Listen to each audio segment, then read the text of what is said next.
3학년 친구 여러분들 안녕하세요. 우리는 지난 시간까지 감각적인 표현에 대해서 알아보았는데요. 오늘은 새로운 단원인 문단의 짜임을 학습해 보도록 하겠습니다. 문단에 대해서 들어본 친구들도 있고 처음 들어보는 친구들도 있을 텐데요. 이번 단원이 끝날 때에는 3학년 친구들 모두가 문단에 대해서 알 수 있었으면 좋겠어요. 자, 먼저 교과서 65쪽 보도록 하겠습니다. 여자아이가 무슨 책을 읽고 있는지, 무슨 상황인지 다 같이 보도록 할게요. 공중에 떠있는 집을 발견하고 아빠에게 질문을 하고 있죠. 여러분들도 저런 집을 본 적이 있나요? 67쪽 글을 한번 보도록 하겠습니다. 더운 지방에서 땅의 열기나 습기, 해충을 피하려고 집 바닥을 땅바닥보다 높이 띄워 짓습니다. 그리고 추운 지방에서도 추위를 피하려고 집 바닥을 땅바닥보다 높이 띄워 짓기도 합니다. 더운 지방 혹은 추운 지방에서 발견할 수 있는 집이라고 하네요. 우리가 읽는 글에는 이처럼 우리가 모르는 사실을 설명해주는 글들이 있죠. 알고 있나요? 이번 단원에서는 설명하는 글들을 자주 읽게 될 거예요. 68쪽 보도록 하겠습니다.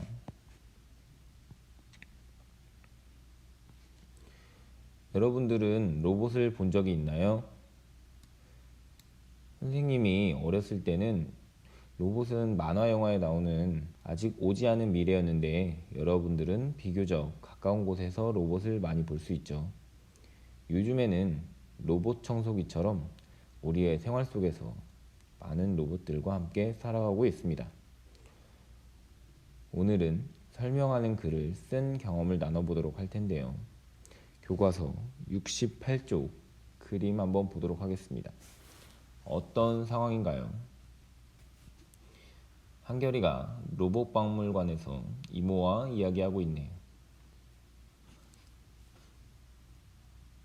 해양 탐사 로봇, 감시용 로봇, 의료용 로봇 등이 있는데 관심 있는 친구들은 인터넷에서 한번 검색해 보도록 하세요. 실제로 어떻게 생겼는지, 어떻게 작동하는지 실제로 볼 수가 있습니다.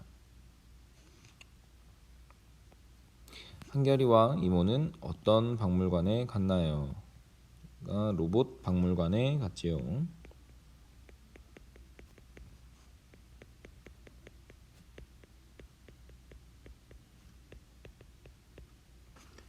자, 해양 탐사 로봇은 어떤 일을 하나요? 그러니까 사람 대신 바다 깊은 곳에 가서 그곳 상태를 조사한다고 써 있네요. 사람 대신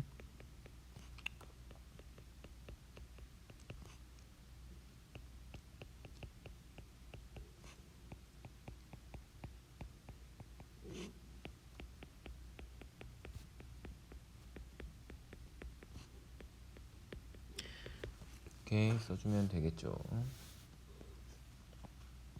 한결이가 누리집에 쓴 글을 한번 읽어보도록 하겠습니다. 로봇은 여러 가지 일을 합니다.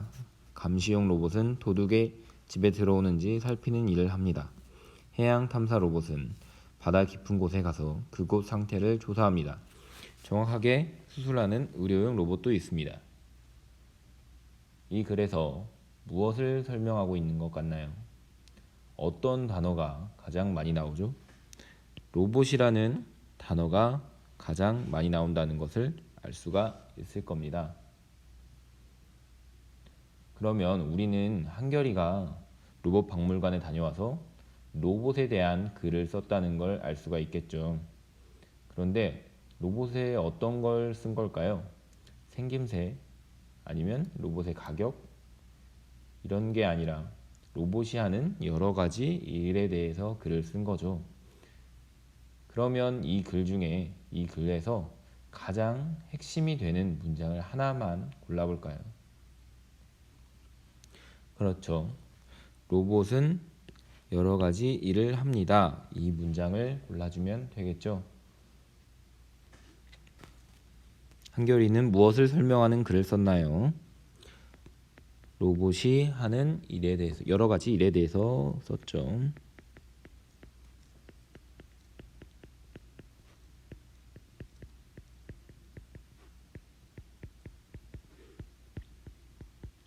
한결이가 쓴 글에서 가장 중심이 되는 문장은 이거라고 했었죠. 로봇은 여러 가지 일을 합니다. 써주면 되겠죠.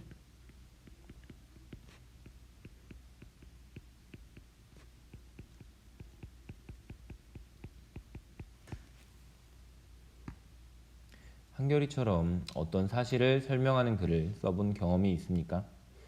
선생님은 온라인 수업을 처음 시작할 때 친구들과 부모님께 안내해주기 위해서 영상을 만들었었는데 그 영상을 만들기 전에 글로 먼저 썼던 생각이 나네요. 여러분도 그런 경험이 있으면 문제 3번에 적어주도록 해주세요.